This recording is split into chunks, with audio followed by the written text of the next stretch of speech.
What's up, everybody? Welcome to From the Archive, the series in which I'm going to go through my personal stash, an archive of books, whether it's wargame related or not, and pick one and share it with you all, like talk about it, things of that nature. Over the years of being, a nerd and into this hobby and whatnot, I've amassed a collection of books, and for one reason or another, I tend to keep them, and whether or not I even really enjoy them, I just tend to keep them because I like physical, tangible books on stuff.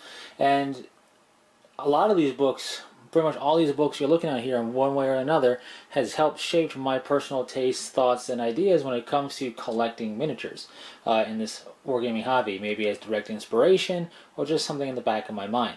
So I thought it would be cool as I unpack these things to share them with you. So what I'm going to do in each ramble, I'm going to pick one book kind of haphazardly, and I'm gonna go sit down at the table with you, and we're gonna look through it. I'm gonna give a basic thought synopsis on it, share my opinions on it, break it down a little bit, maybe look inside of it a little, and just talk about it, whether it's a novel, a codex, or a tabletop RPG book or whatever. So some of these books I have multiples of for some reason, not really sure why. Other books I do not, and it's just going to be some fun. I thought it'd be cool to kind of get some insight, perhaps, and share my thoughts on stuff that I have in my small little personal collection here, and for you all to share your thoughts as well on what I'm looking at when it comes to the book in question. What you have? Do you have the same book? What are your thoughts on it? And things like that. So this should be a lot of fun. So what I'm going to do now is I'm going to grab one of these books, and I'll meet you at the table.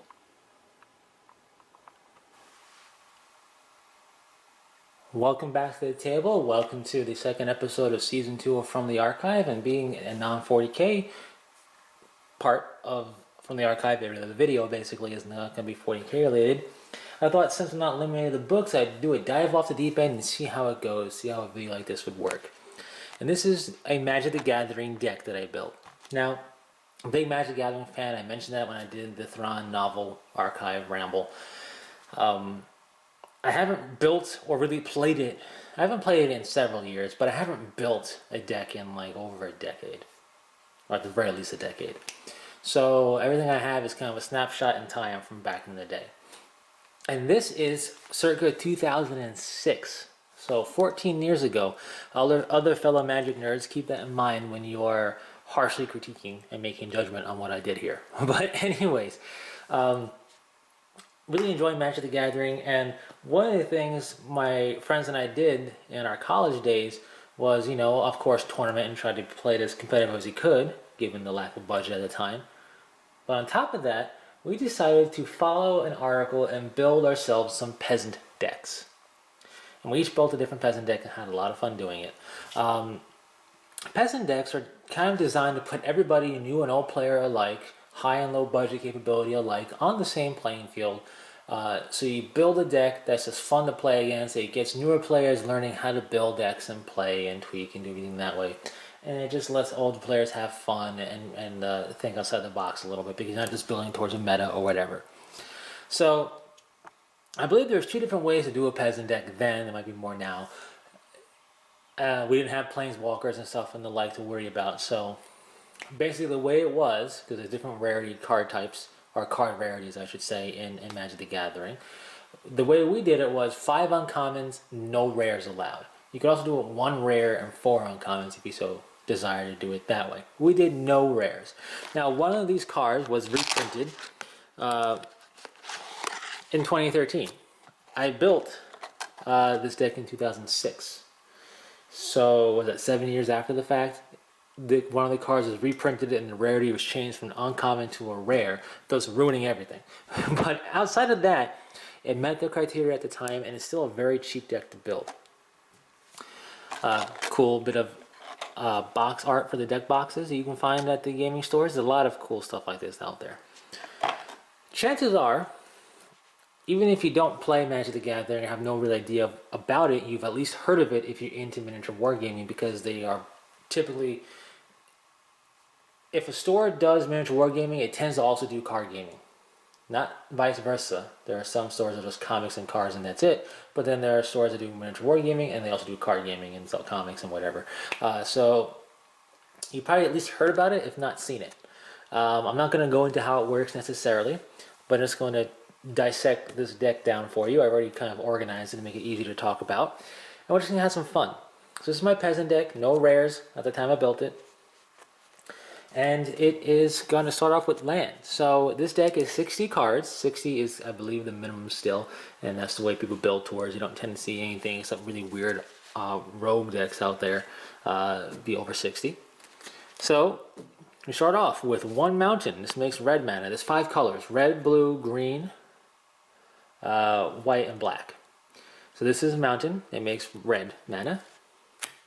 This is an island. It makes blue mana. This is plains. There are 8 of them, and that makes white mana. Swamps make black mana, and there's 10 of them. So total of 20 land. That's a third of the deck. With that said, it's a comfortable bit of land to have for sure. If you're being really competitive, you might trim that down to 19 or even 18, but then you get really the potential of getting mana screwed, as it's called. So you don't. This is a comfortable approach for a peasant deck. 20 land. Here is the first of the artifacts you're going to be looking at. The majority of this deck is artifacts. So keep that in mind. All the artifacts have a casting cost of 1 generic, or as I call it, colorless mana. This is a chromatic sphere. This is also chromatic sphere. This is from Invasion block. I missed this border for the artifacts. It just felt really distinctly artifacty. This one almost looks white, like it's a white card, even though it's an artifact. I just like done the way they did back in the day, but that's just me. This is from Invasion block. You can notice the symbol is silver. That would make it uncommon. However, later it was reprinted in American as a common, so that's why it works. So we have 4 chromatic spheres, 1 mana cost like I mentioned, and then, let's slide this a little bit.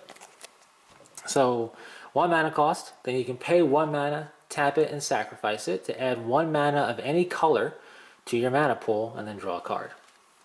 Kind of basically a mana filter for getting the color you need. And you get to draw a card. So here is a spell bomb. There's a spell bomb for every color, so there's 5 different spell bombs. I have all 5 in here, and everything's a play set, meaning 4 of them. So every card that's left in here is a play set, just like Chromatic Sphere was. Lightspark Spell Bomb is the green spell bomb. So all spell bombs have 2 abilities, a color specific ability and then a generic ability, and the generic ability is the same for all of them. So they cost 1 mana to cast, and you pay 1 colorless mana, sacrifice it to draw a card, or in this case you spend green mana, sacrifice it, and until end of turn, target land becomes a 3/3 creature that's still a land. For those guys, this is the blue spell bomb, Aether Spell Bomb. 1 mana, 1 sacrifice to draw a card. 1 blue mana, sacrifice it, return target creature to its owner's hand. Basically a boomerang. This is Pyrite Spell Bomb. 1 to cast it, 1 to sacrifice it to draw a card, or 1 red mana, being the red spell bomb, sacrifice it. It deals 2 damage to target creature or player. For those. This is the black spell bomb, Necrogen Spell Bomb. 1 to cast it, 1 to sacrifice, draw a card. 1 black mana, sacrifice it. Target player discards a card from his or her hand. Check out the foil. Fancy, huh? Anyways, there's that. And then this is the last of the spell bombs, the Sunbeam Spell Bomb. This is the white spell bomb. 1 to cast it, 1 to sacrifice, draw a card. 1 white mana, sacrifice it. You gain 5 life. For those. Now we got some baubles. There are 2 different baubles in this deck. This is Conjurer's Bauble. Costs 1 mana to cast it. There's no mana to activate it. You just tap and sacrifice. You put up to 1 target card from your graveyard on the bottom of your library, draw a card. So you have a library, your deck, that's where you draw from. You have a hand, starting size 7, and so on. Anything that isn't specifically stated as being removed from the game when it's destroyed, discarded, or otherwise gotten taken care of by your opponent, it goes into your graveyard. Your sorceries and instant spells go into your graveyard after you use them. This lets you pick up to 1 card, so 0 or 1, to put on the bottom of your library and then draw a card. So that's 4 of those baubles. And then we have the Wayfarers Bobble. 1 to cast it, however this has a 2 mana cost to activate it, so 2 mana, tap it, sacrifice it, search your library for a basic land card and put that card into play tapped, and then shuffle your library. And there's 4 of those. This is one of 2 creatures in the deck. The playset of Disciple of the Vault, it's a black mana creature, so it costs 1 black mana. It's a human cleric, it's a 1/1 for power and toughness. But whenever an artifact is put into a graveyard from play, you may have target opponent lose 1 life. So, my graveyard, your graveyard, my artifacts, your artifacts, doesn't matter. If an artifact is going to a graveyard from play, I can have an opponent lose 1 life. I don't have to have them, it says I may, which is good because sometimes there's cards that can turn for a turn or whatever, and they can make life loss become extra life gain, or they can reverse it or bounce it back to me or whatever. So whatever they're doing, I can basically decide not to make them lose a life if it's not beneficial for me to do so. Anyways, the last one is Auriok Salvagers. 1 white mana, 3 colorless mana, 4 mana total to cast it. The most expensive card in this deck. 2 power, 4 toughness, so pretty tanky, all things considered. 1 colorless, 1 white to activate. Return target artifact card with converted mana cost of 1 or less from your graveyard to your hand. Playset of this guy. And you can really see the synergy just come to fruition when I talk about that one. This is the card that got turned into a rare, unfortunately. But it's still very cheap to build this deck. I think when I priced it out, just to see what it would cost if you were to buy everything by itself, I think it came out to be roughly just rounded up to $10. At the time, it was probably around that $10 to $13 now, I would guess. I didn't have to buy everything verbatim. I had all the land, I had the chromatic spheres, I had some of the spell bombs and the like, so I did go out and find them for cheap and get them and built this deck really cheaply. And it's been a lot of fun ever since. So I run more swamp than plains because while I need the plains, the white mana for the Salvager's ability, I wanted to make sure Disciple of the Vault was able to be cast naturally, so I get to, at the very least, not sacrifice an artifact just to play it, like Chromatic Sphere. If you have to, you have to, but I wanted to have the ability just to be able to hard cast them without needing to run it through a mana filter, right? I guess if I wanted to modify this deck today, I would take out a swamp and put a plains in its place, so it's 9 and 9, but hey, it's neither here nor there. A lot of synergy, a lot of toolbox capability with a deck like this. It can easily burn itself out in terms of drawing its cards really fast and therefore decking yourself. Because if you have no library left, you lose the game basically. So you can draw cards pretty quickly with this deck, which is both good and bad, so you gotta be careful. But there's a lot of options, kind of like the MacGyver, if you will, because you can do a bunch of stuff and really kind of test your might and capability of thinking of ways to kind of cleverly find a solution to things sometimes. It's a lot of fun. Because you have 20 land, the chance that you're going to have an opening hand with 0 land in it at all is very slim. And the chance of it being a land you can't use to play something because all you have is Auriok Salvagers and Disciples of the Vault in your hand in a mountain is also very slim. But even in that situation, the very next turn, probability is very high to be another land, probably a swamp or something, or an artifact. And you're able to slowly claw your way back into being in contention for a victory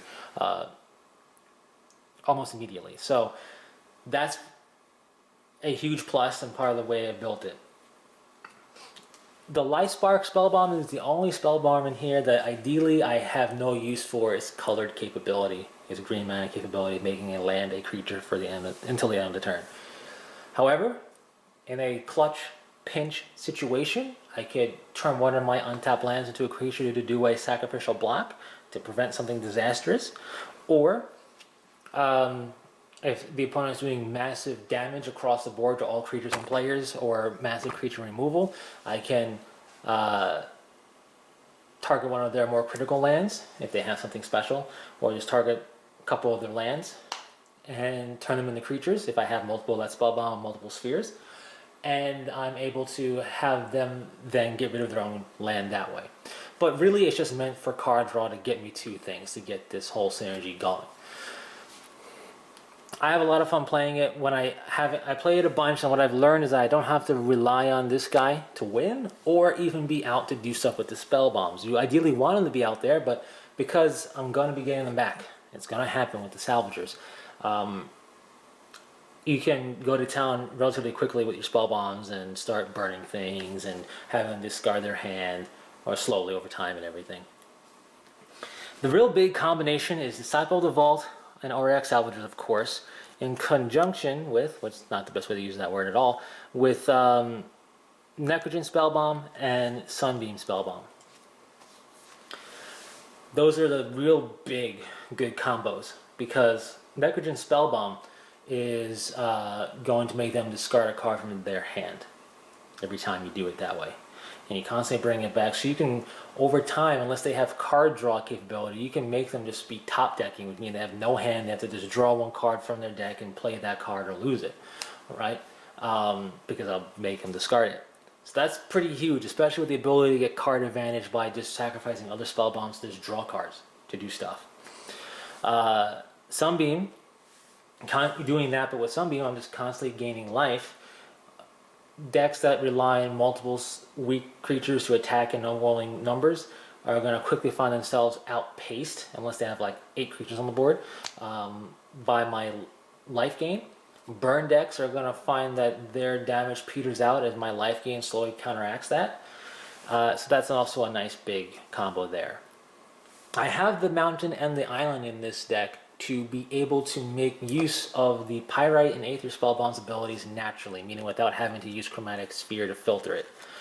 But only one of each, because I'm not relying on doing it really more than once a turn, and if necessary, that's what the Spellbomb, not the Spellbomb, that's what the Chromatic Spheres are for, to give me the extra red or blue that I need. So if they do get rid of my Salvager and I haven't drawn into one of my other 3 remaining in the library yet, that's what the Conjurer's Bauble is for, plus Wayfarers Bobble. When you do the combination there, you're able to get that thing back into your library, and then from there, shuffle it after getting a land that I might need. I don't know where I put that card block. But anyway, so yes, if they get rid of something that is critical and I can't get it back easily enough, I can just put it on the bottom with Conjurer's Bauble, and then I can sacrifice the Wayfarer's Bobble and get that thing shuffled somewhere more beneficial. There it is. Even if I don't get it right away, it shuffles it plus the rest in that deck that I haven't drawn yet to hopefully be somewhere towards the top, and I get a land.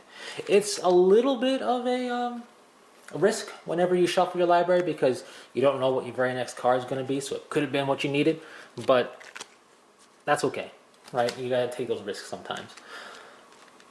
But outside of that, it's just a very fun artifact deck to play. You really feel like the Artificer in action, as opposed to being the overarching Artificer hanging back and having everything do stuff for you, which is always fun to be too. I have another artifact deck, pure artifact deck, that feels like that. The way this deck feels, it's like, okay, you're the Artificer putting in work, being that crazy Planeswalker Artificer that has all your trinkets and stuff ready to go and just defeat your opponent. It's a lot of fun. It's not unbeatable. It's not harder to beat than any other deck. It doesn't make it an auto win condition just for playing it, but it's just so much fun that I'm okay with having it lose if it's going to lose hard to something, because it's just so much fun to throw all the baubles out and the spell bombs and everything else and do things that way. So anyways, that is that. Just a little snapshot of what this deck was like when I built it back in 2006. Remember, 14 years old, guys, so be gentle with your harsh critiques of it. A very fun deck to play. With that said, if there is a desire for me to shuffle this deck up properly, and video just simulating a game going on for a few turns or so and talking about my thought process behind things while doing it, I can do that. It's not 40k related, I know, but we as hobbyists tend to have more than one hobby or interest and enjoyment. So if there's people who just want to see that done and whatnot, I can. I'm not going to turn this into a Magic and 40K channel, but I have no problem doing some stuff off on the deep end. You know, just to change things up a bit and have some fun with it. So let me know in the comment section. And it does sound like a fun thing to do, so I might experiment with that anyway. But let me know if anybody really wants to see that, just to kind of see what this deck would simulate like playing out a couple of turns. Not going to be anything crazy long, crazy ridiculous, but just to kind of see what it's like, quote unquote, in action. Anyways, thanks very much for tuning in, stopping by, and sticking through it. Share your thoughts on this deck. Do you have a peasant deck yourself? Did you build something like this yourself as well? It's not the only deck like this in existence, obviously. You can probably find plenty of iterations of this, but I built this because of what I had initially on hand with the idea of what peasant decks were meant to be, and it was just meant to be something different and fun, and it definitely turned out that way. And it actually works pretty well. It's a pretty stout deck once it gets rolling, for sure. It punches a lot harder than its weight, if you will, especially in terms of its cost. Very cheap deck monetarily to build. So, thanks for sticking through it. And until the next one, take it easy.